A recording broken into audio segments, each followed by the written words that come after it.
Hey, my name is Evan. I'm 25, and I split my time between the family woodshop in Burlington, Vermont, and fixing up the small cedar house my dad left me on the edge of town. It's not much a two-bedroom with a sagging porch and a roof that leaks when the snow melts too fast, but it's mine. The woodshop keeps the bills paid, sanding boards, and building custom furniture for folks who want something that lasts. The house is my project, my quiet place. I rip out old flooring plane beams and dream about turning it into something more one day. Maybe a little cafe, maybe just a home that doesn't feel so empty. I don't go out much. Burlington's got its charm. Cobblestone streets, lake views, crowds in the summer. But I stick to the outskirts. My mornings are coffee from a dented thermos. My evenings are takeout and sketches for the next job. The last girl I dated left 2 years ago said she needed more than sawdust in small-town nights. I didn't argue. Maybe she was right. Maybe I'm just better with wood than people. It was a crisp fall morning, the kind where the air smells like leaves and distant wood smoke when I stopped at the daily grind. A coffee shop downtown I usually avoid. Too many tourists, too many laptops, but my thermos was empty, and I needed something strong before heading to the shop. The place was packed, the line, snaking past a chalkboard menu and a display of overpriced pastries. I was staring at the board, trying to decide if I could justify a $5 latte when a voice behind me cut through the noise. Hey, please, pretend you're my boyfriend. Right now. I turned, and before I could process the words, she was there, arms around my neck, pulling me down, her lips on mine. It wasn't long, maybe 2 seconds, but it was soft, warm, and so unexpected my heart stuttered like a misfired nail gun. Her hair smelled like vanilla and rain, and her hands gripped my jacket like she was holding on for dear life. When she pulled back, her eyes were wide, a mix of panic and apology. "I'm so sorry," she whispered, her breath warm against my cheek. "That guy coming this way? He's my ex." I followed her gaze. A man was weaving through the crowd, tall with wavy hair and a white shirt tucked too neatly into his jeans. He had the kind of smile that looked practiced, like he knew it worked on people. He was headed straight for us, his eyes locked on her. I didn't think. I just slid an arm around her waist, pulling her closer, and turned, so we were facing him together. "Everything okay, babe?" I said, loud enough for him to hear. My voice sounded steadier than I felt. She leaned into me, her body tense but fitting against mine, like we'd done this 100 times. "Yeah," she said. Her voice pitched high, playful, just grabbing coffee with my favorite guy. The ex-Mark I'd learned later stopped a few feet away. His smile faltered his eyes, flicking from her to me, then to my arm around her. "Lena," he said, his tone smooth but sharp underneath, "didn't expect to see you here." "Funny how that works," she said, her grip tightening on my jacket. "Evan and I were just leaving." I nodded at him, keeping my expression neutral. "Nice to meet you, man." He didn't respond, just stared for a second longer, like he was trying to figure out if I was real. Then he muttered something under his breath and turned, disappearing into the crowd. The second he was gone, Lena let out a breath, her whole body sagging against me. "Oh my God," she said, stepping back, her hands dropping to her sides. "I'm so sorry. I didn't mean to. I just saw him and panicked." I was still reeling, my lips tingling where hers had been. "It's fine," I said, managing a grin. "Not the worst way to start a morning." She laughed a nervous sound and ran a hand through her hair, brown, wavy, falling just past her shoulders. She was maybe 30, dressed in a wool coat and jeans, a scarf loose around her neck. Her eyes were green, bright, but tired, like she hadn't slept well in a while. "I owe you big time," she said. "I'm Lena, by the way. Lena Harper." "Evan," I said, shaking her hand when she offered it. Her grip was firm, her fingers cold. "Evan Caldwell. So, ex-boyfriend." She winced, glancing at the door like she expected Mark to come back. "Yeah, long story. Not a good one." I wanted to ask more, but the barista called my name, sliding a black coffee across the counter. I grabbed it, then nodded at the line. "You want something? My treat? For, services rendered." She smiled real this time. and it hit me harder than the kiss. Coffee sounds perfect. We stood off to the side while she ordered a latte with oat milk, no foam. The shop was loud, people talking over each other, the espresso machine hissing like it was mad at the world. Lena kept her voice low, like she didn't want anyone else to hear. "He's persistent," she said, stirring her drink. "We broke up 6 months ago, but he doesn't get the hint. Shows up at my work, calls my mom, texts me at 2 a.m. like nothing happened. I saw him walk in, and I just reacted." "Hence the kiss," I said, raising an eyebrow. "Hence the kiss," she repeated, her cheeks flushing. "I swear, I'm not usually that forward. You were just there. And you looked safe." "Safe," I said, laughing under my breath. "That's a new one. You know what I mean," she said, nudging my arm. "You didn't freak out. Most guys would've." I shrugged, sipping my coffee. It was too hot, but I needed something to do with my hands. "I've had worse surprises. You okay now?" She nodded, but her eyes flicked to the door again. "Yeah, he's gone. For now."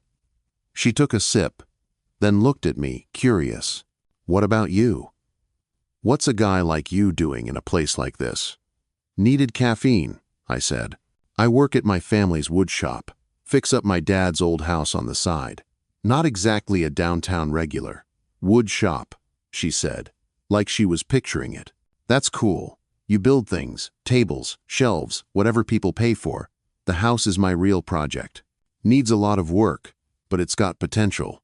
She smiled softer now. "I like that. Potential?" We talked a little longer, standing by the window as the crowd thinned. She told me she was a book editor, freelance, mostly romance novels. "People think it's all steamy scenes," she said, rolling her eyes. "It's more about fixing plot holes and crying over deadlines." I told her about the house, how I was tearing out the old kitchen, dreaming of a space that felt like home. It was easy, the kind of conversation that didn't need forcing. But then her phone buzzed and her face tightened. "Work," she said, slipping it into her pocket. "I should go." "Thanks again, Evan, for everything." "Anytime," I said, meaning it more than I should have. She hesitated, then scribbled her number on a napkin. "In case you ever need a coffee partner, or you know someone to kiss in a pinch." I laughed, pocketing the napkin. "I'll keep that in mind." She left with a wave, her coat swinging as she stepped into the chilly air. I stood there, a long time coffee cooling in my hand, the taste of her still on my lips. I didn't know her, not really, but as I walked back to my truck, the napkin tucked safe in my pocket, I couldn't shake the feeling that something had just started. Something I wasn't ready to name. I didn't expect to hear from her. The napkin with Lena's number sat on my kitchen counter for a full day, tucked under a coffee mug, like it was just another receipt. I told myself I'd text her, thank her for the laugh, maybe grab that coffee she offered. But every time I picked up my phone, I stopped. What do you say to a woman who kissed you to dodge her ex? Hey, great, save love the lip service. It all sounded stupid in my head. The house was quiet that night, the kind of quiet that creeps in when you're used to being alone. I was sanding a tabletop in the garage, the radio playing some old Springsteen song when my phone buzzed. Unknown number. I wiped sawdust off my hands and opened the message. Hey, it's Lena, the kiss and run girl from the coffee shop. Still owe you that coffee? You free tomorrow? I stared at the screen longer than I should have. My thumb hovered, then typed before I could overthink it. Free after 3, daily grind again, or somewhere quieter. Her reply came fast, quieter. There's a place called Maple and Bean on Pine Street. 3.3, work. I sent a thumbs up, then set the phone down like it might bite me. I didn't know what I was doing. I wasn't the guy who got random kisses from strangers or follow-up texts or whatever this was. But I wasn't about to say no. The next day, I showed up at Maple and Bean 10 minutes early. It was smaller than the daily grind, tucked between a bookstore and a bike shop with mismatched chairs and a chalkboard that actually looked hand-drawn. The air smelled like roasted beans and something sweet cinnamon, maybe. I grabbed a corner table by the window, the one with the wobbly leg, and ordered a black coffee. My hands were steady, but my pulse wasn't. Lena walked in at 3.28, shaking off a light drizzle from her umbrella. She wore green sweater jeans and boots, her hair loose and a little messy from the wind. No coat today, just a scarf that slipped off one shoulder as she scanned the room. When she spotted me, her smile was quick, almost nervous, but it lit up her face in a way that made the cafe feel smaller. "Hey," she said, sliding into the chair across from me. "You beat me here." "Early's my thing," I said, pushing a menu toward her. "Figured I'd stake out the good table." She laughed, settling in. "This place is perfect. Less chaos, more real." The barista came over, and Lena ordered a chai latte. When the drinks arrived, she wrapped her hands around the mug, her eyes flicking to mine. "So," she said, "I owe you an explanation, or at least a thank you that doesn't involve assaulting you in public." "Assault's a strong word," I said, grinning. "I've had worse mornings." She bit her lip, half smiling. "Still, I'm not usually that impulsive. Mark he has this way of showing up when I least expect it." I saw him walk in, and my brain short-circuited. I leaned back, studying her. Up close, without the panic, she looked tired but sharp, like someone who'd learned to keep her guard up, but hadn't let it harden her completely. "He seems like a real piece of work," I said. "You okay?" She nodded, but her fingers tightened on the mug. "I'm fine. Mostly. We were together 3 years. He was, charming at first. The kind of guy who makes you feel like you're the only person in the room. Then it was like he decided I was his to manage. Where I went, who I saw, what I wore. I ended it 6 months ago. But he doesn't let go easy. Keeps texting, showing up at my office, calling my mom like we're still a thing." I whistled, low. "That's not an ex. That's a stalker." "Pretty much," she said, her voice quieter. "I moved out of our apartment, took freelance editing gigs, so I could work from anywhere. Thought distance would help. It hasn't." I didn't know what to say to that. I'd never dealt with anything like Mark. My breakups were clean girl leaves. I sand a table, life moves on. But watching Lena, the way her shoulders carried weight she didn't talk about, made me want to do something. Anything. "You don't owe me the story," I said. "But I'm a good listener if you want to unload." She smiled softer this time. "You're sweet. Most guys would have run after that kiss." "Most guys aren't me," I said. And it came out more serious than I meant. Her eyes held mine for a second. Something flickering there. Curiosity, maybe. Or recognition. "Fair enough. Your turn, then. What's the deal with the woodshop guy who lets strangers kiss him?" I laughed, rubbing the back of my neck. "Not much of a deal. Family business. My dad started it. I grew up sweeping sawdust. Now I build stuff. Fix stuff. The house I'm working on? It's his old place. He passed a few years back. Left it to me. I'm turning it into something. Maybe a cafe one day. Haven Brews, I'm calling it. A place where people can just be. Haven Brews," she repeated like she was tasting it. "I love that. A safe spot. God knows I could have used one a few times. You and me both," I said. We talked for hours, the cafe emptying around us. She told me about editing romance novels, how she loved finding the heart of a story, but hated the deadlines. I told her about the house, how I'd ripped out the rotten floorboards, found my dad's old carving knife hidden in a wall, how every nail I drove felt like keeping him around. She listened like it mattered, her chin in her hand, her eyes never leaving mine. "You're good at this," she said at one point, "making things feel possible." "Wood's easy," I said. "People are harder." She laughed, and it was the kind of laugh that made you want to hear it again. "Tell me about it." There was a moment when our coffees were gone, and the barista started stacking chairs that our knees brushed under the table. Neither of us moved. Her scarf had slipped completely off, and I noticed the way her fingers traced the rim of her mug, slow and deliberate. "That kiss?" I said, my voice low. "Was it really just to get rid of him?" She looked up, her eyes, searching mine. "At first, yeah, but..." She paused, then smiled, small and real. "It wasn't awful." I grinned. "High praise. Don't let it go to your head," she said. But she was smiling too. The cafe was closing, the lights dimming. We stood outside under the awning, the drizzle turning to mist. She pulled her scarf tighter, her breath visible in the cold. I should go, she said, but she didn't move. Yeah, I said, my hands in my pockets. Or, you could come see the house sometime. It's not much, but I make a mean spaghetti. Her laugh was soft. Tempting. I'll think about it. She started to walk away, then turned back. Evan. Yeah. Thanks for not making it weird. Anytime, I said. I watched her go, her figure disappearing into the misty street. My phone buzzed as I reached my truck. Spaghetti sounds good. Text me when you're free. I smiled all the way home, the napkin with her number now in my wallet, not under a mug. The house felt different when I walked in, like it was waiting for something too. I don't know what I was expecting when I invited Lena over, but it wasn't the way my hands shook while I chopped onions for the sauce. The house was as clean as it had ever been floors. Swept tools stowed. The leaky faucet in the kitchen finally fixed.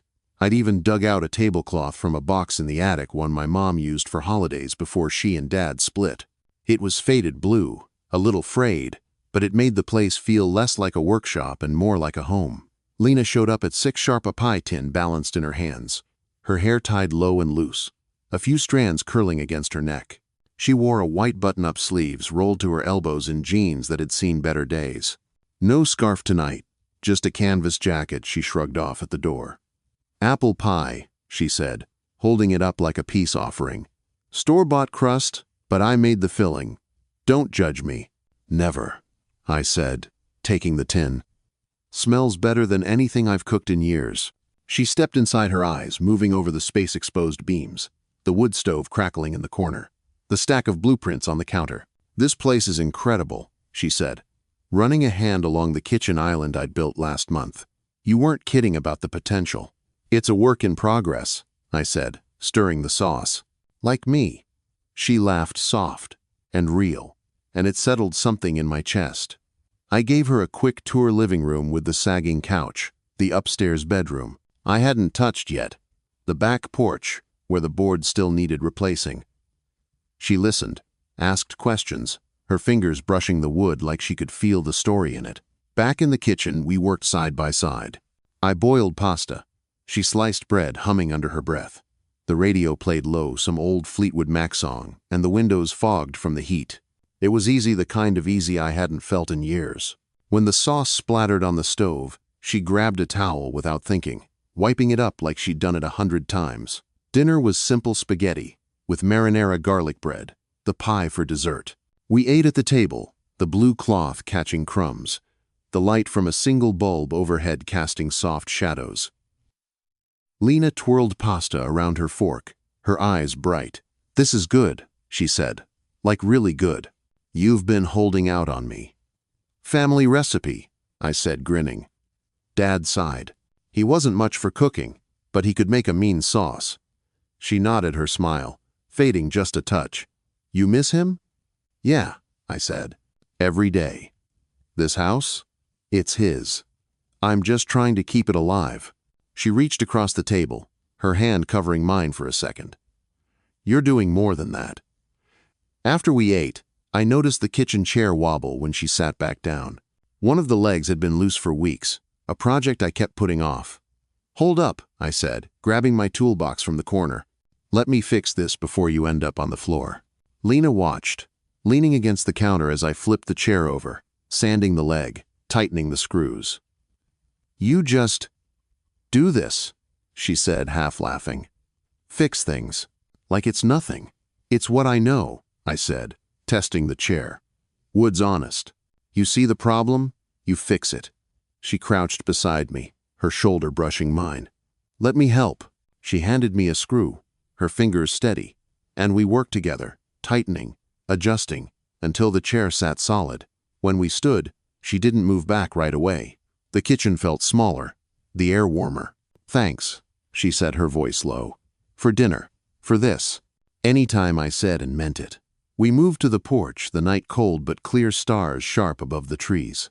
I'd strung a single bulb out there, its glow soft against the dark. We sat on the steps, coffee mugs in hand, the pie tin between us. The silence was comfortable but full, like it was holding something back. Lena broke it first. I haven't felt this calm in a long time, she said, staring at the trees. Not since before, Mark. He always made me feel like I was being watched, judged, like I had to be someone else to be enough. I set my mug down, my hands still. You don't have to be anyone else here. She turned her eyes, catching the light. I know. That's what scares me. I didn't push, just waited. She took a breath, then asked, "That kiss? In the coffee shop. For you, was it just?" Part of the act, I looked at her, really looked. The way her hair fell across her cheek, the way her hands wrapped around her mug like it was an anchor. "No," I said. "Wasn't an act for me." She didn't smile, didn't look away. "I didn't want it to be just once," she said, her voice barely above a whisper. "But I'm scared. Of wanting this. Of messing it up." "You won't," I said. "Not with me." She laughed, a small, shaky sound. "You don't know me well enough to say that." "I know enough," I said. "You're here. You're real. That's more than most people give." She set her mug down, her hand, finding mine in the dark. Her fingers were warm, calloused from typing. Maybe, or life. We didn't kiss. Not yet. But we sat there. Hands linked the night, wrapping around us like a promise neither of us was ready to name. Inside, I showed her the notebook I kept in the living room. A beat-up thing, filled with sketches, and tucked in the back a short story I'd written months ago, about a guy in a wooden house learning to let someone in after loss. I'd never shown anyone, didn't plan to. Lena flipped through it, her eyes scanning the pages. "Evan," she said, her voice soft. "This is good. Like, really good." "It's nothing," I said, my face hot. "Just words." "It's not nothing," she said, closing the notebook. "It's you. And it's beautiful." I didn't know what to say, so I didn't say anything. She set the notebook down, her hand lingering on the cover. "You should send it somewhere," she said.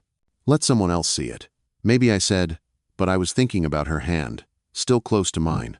We cleaned up together, moving around the kitchen like we'd done it forever. When she grabbed her jacket, I walked her to her car, the gravel crunching under our boots. The air was sharp, the stars brighter now. "I meant it," she said, at the car, her keys in her hand. "About the story. And about this." "I know," I said.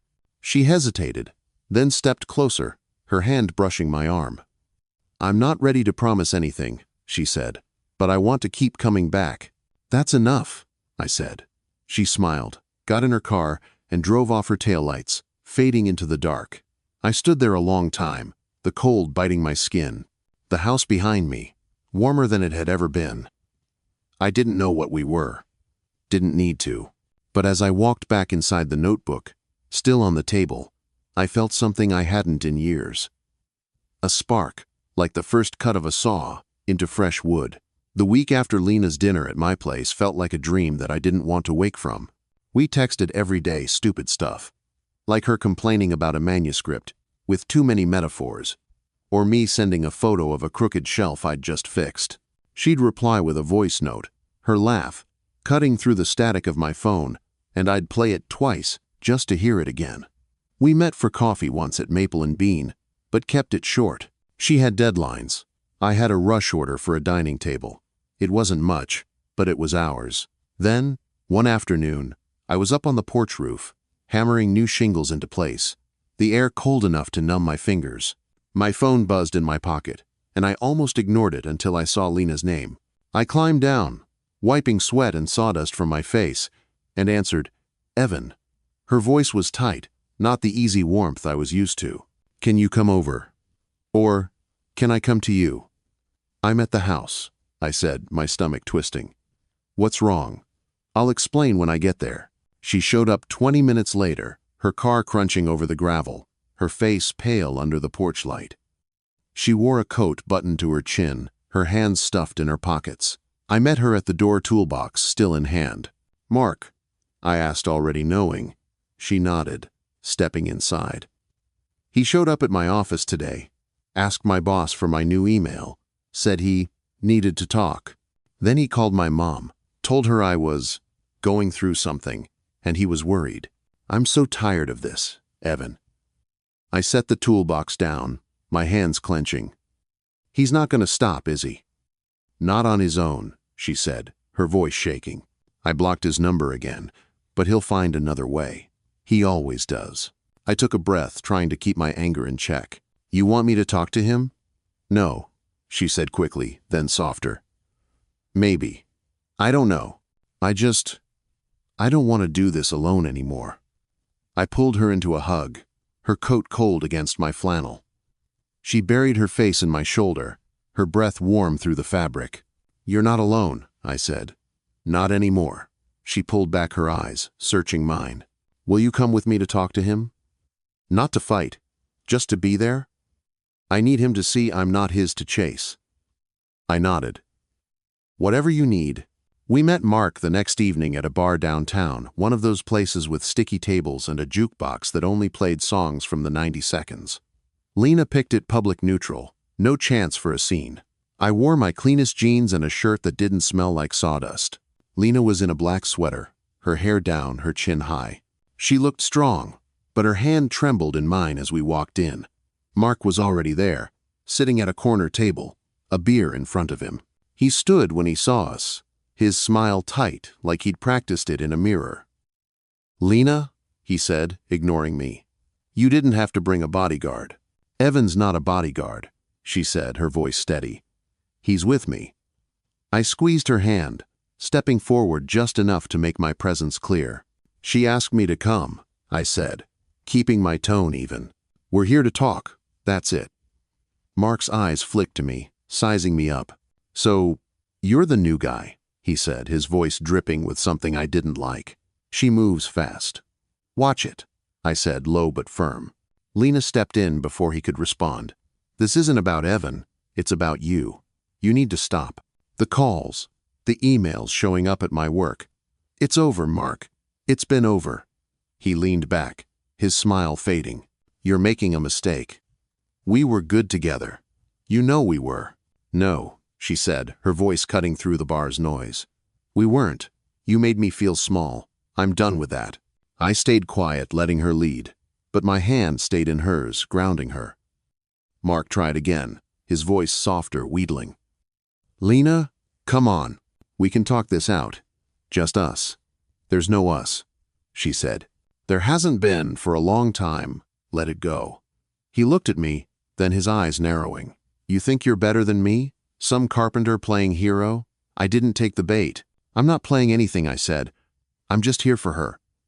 You don't get to make her feel scared anymore. The bar was loud, but our corner felt like its own world. Mark stared at us, his jaw tight. Then he laughed, a short, bitter sound. Fine, he said, standing. Have your fun, but when it falls apart, don't come crying to me. He walked out the door, swinging shut behind him. Lena let out a breath, her shoulders sagging. I pulled her close, her forehead against my chest. You okay? I asked. She nodded, her voice muffled. Yeah, I think I am. We left the bar the night cold and cleared the streets quiet. In my truck, she was silent for a while, staring out the window. Then she turned to me, her eyes soft.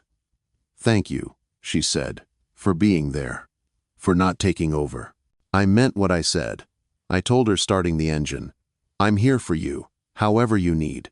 She reached for my hand, her fingers lacing through mine. I know. Back at the house, we sat on the porch, the same steps where we'd eaten pie. The air was sharp, the stars bright. She leaned against me, her head on my shoulder. If I stayed in Vermont, she said, her voice quiet, would you want me to? I turned, looking at her, really looking.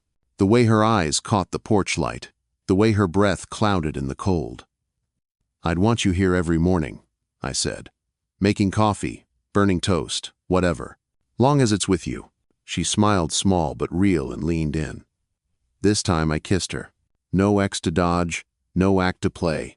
Just us, her lips soft and sure, her hands on my face. It wasn't rushed, wasn't desperate. It was a choice, and it felt like everything. When we pulled back, she rested her forehead against mine. I'm staying, she said, at least for now. That's enough, I said. The next day, she brought over a stack of manuscripts and her laptop, set up a corner in the living room. I showed her the story I'd written, the one she'd read that night. "You really think it's worth sending?" I asked. "I know it is," she said, her eyes bright. "Let me help." We sent it to a small literary magazine. She knew her fingers flying over the keyboard as she wrote the cover letter. I didn't expect anything, but a week later, an email came accepted. Lena read it aloud, her voice shaking with excitement, and I just stared at the screen, my heart pounding, like I'd never felt before. "You did this," I said. "We did," she corrected, kissing me quick. Mark didn't show up again. Maybe he got the message. Maybe he didn't. It didn't matter. Lena was here, and so was I. Spring came slow to Burlington, the kind of slow that makes you notice every bud on the maple trees and every patch of green pushing through the dirt. The house wasn't just a project anymore. It was Haven Brews. My dad's old place turned into a cafe the way I'd dreamed. I'd finished the porch, added a counter from reclaimed barnwood, hung shelves for books Lena curated. The sign out front was simple: hand-carved Haven Brews. Coffee books quiet. No grand opening, no ads. Just an open door and a chalkboard that said, "First cups on us." The first morning I unlocked at 7, the air still crisp, the lake shimmering in the distance. I was wiping down the counter, the smell of fresh coffee mixing with sawdust that never quite left the place when the bell above the door jingled. Lena walked in a bundle of wildflowers in her arms, daisies, black-eyed Susans, a few early lupins she'd picked from the field behind the house. Her hair was loose, her smile easy, like she belonged here. Because she did. "You're my first customer," I said, grinning as she set the flowers on the counter. "Thought I'd make it official." She set her eyes bright.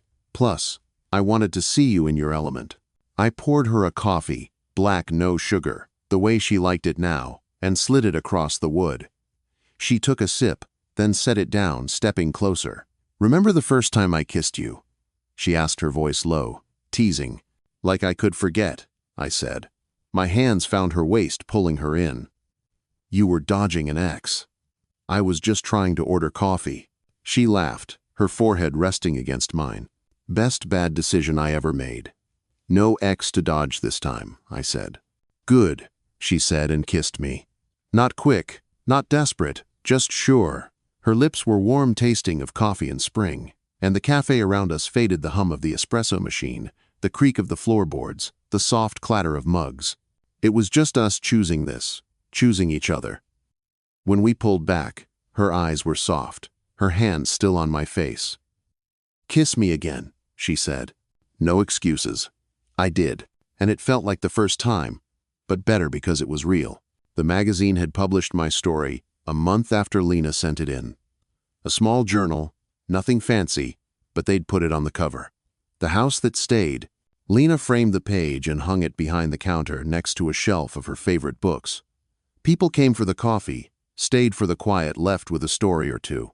Lena worked from a corner table, her laptop open, editing manuscripts between pouring refills. I built tables, fixed chairs, learned how to make a decent latte. We didn't talk about marriage, didn't need rings or promises. We just lived. Mark never showed up again. Maybe he moved on. Maybe he didn't. It didn't matter. Lena's phone stayed quiet. Her smile stayed easy. She'd found her safe place, and I'd found mine.